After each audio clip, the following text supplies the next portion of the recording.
যদি কারো সম্পর্কে জানতে চান, তার অতীত সম্পর্কে জানুন, কারণ তার অতীত ধরে টান মারলে সব বের হয়ে আসবে। একটা কথা আছে না, যে কেঁচো করতে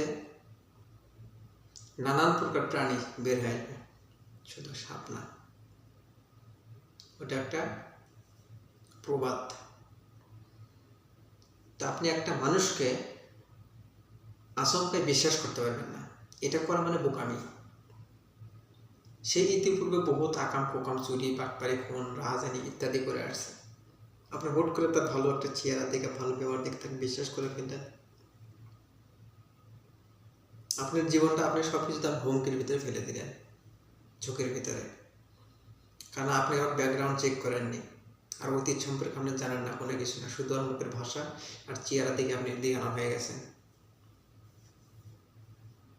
যারা বলে যে মানুষের অতীত নিয়ে ঘাটাঘাটি করা ঠিক না, অতীতকে বাদ দিয়ে বর্তমান নিয়ে চিন্তা করা, এটা একদম ভুল কথা, ফাউল। যে বতা তার বিবেকের স্ক্রুগুলো ঢিলা আছে।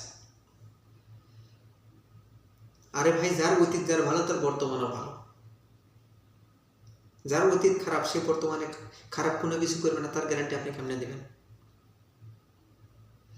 অনেক সময় নিজেকে নিজের গ্যারান্টি দেওয়া যায় না, সেখানে আপনি অন্যের গ্যারান্টি কেমনে দেন?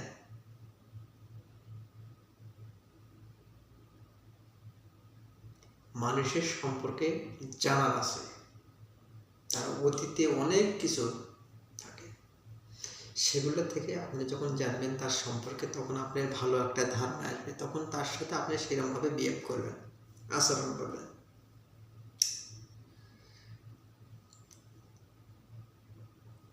তো যে চোর, সে কখনো কিন্তু ভালো হয় না, যে সুযোগ পেলে ঘামলা মেরে দিবে একটা।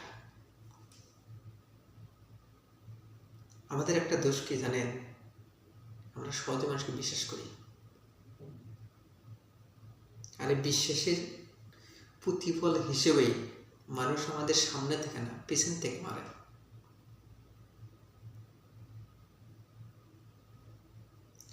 আপনার যদি সামনে থেকে যদি মারে, এখানে আপনি বুঝবেন তো সামনে থেকে মারতে, কিন্তু পিছন থেকে যদি মারতে, আপনার কল্পনা করতে পারেন এই লোক আমাকে এই কাজ করলে পিছন থেকে মেরে দিল।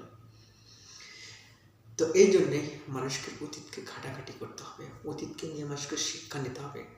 আপনি অতীতে অভাব অনাটন কত কি করছেন,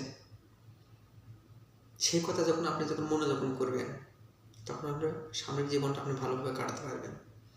আমি অতীতে বহুত কষ্ট করছি, এখন আর আমাকে কষ্ট করা যাবে না, এখন আমাকে প্রচুর পরিশ্রম করতে হবে, টাকা উপার্জন করতে হবে, ব্যাংক ব্যালেন্স করতে হবে, রাখতে হবে।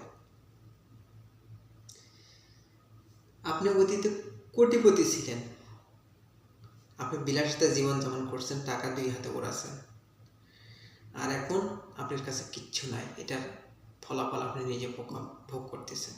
এটার জন্য দায়ী কি? আপনি। এই জন্য অতীত থেকে আমাদের অনেক অনেক শিক্ষা।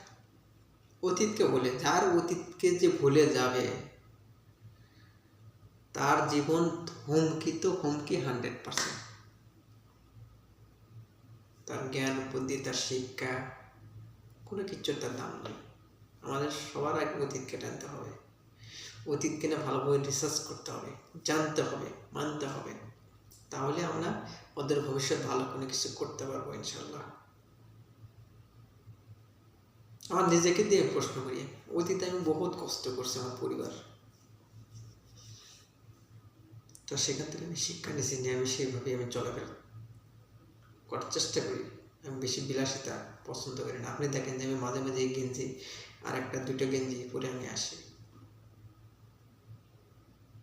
বিলাসিতা এখন না, বিদেশে এসে বিলাসিতা চলে না। আমি এখান থেকে টাকা পয়সা রোজগার করে নিয়ে আমি যখন দেশে যাব, আমার ফ্যামিলিকে নিয়ে সাথে যখন চলবো, তখন আমি কন্টিনিউ ভালো পোশাক আশাক করতে পারবো, ভালো খেতে পারবো। কিন্তু এখানে আমার বিলাসিতা করে আমার কী লাভ? অপরিচয় করে কী লাভ? অপরিচয় করার একটা সময় আছে, নির্দিষ্ট সময় আছে,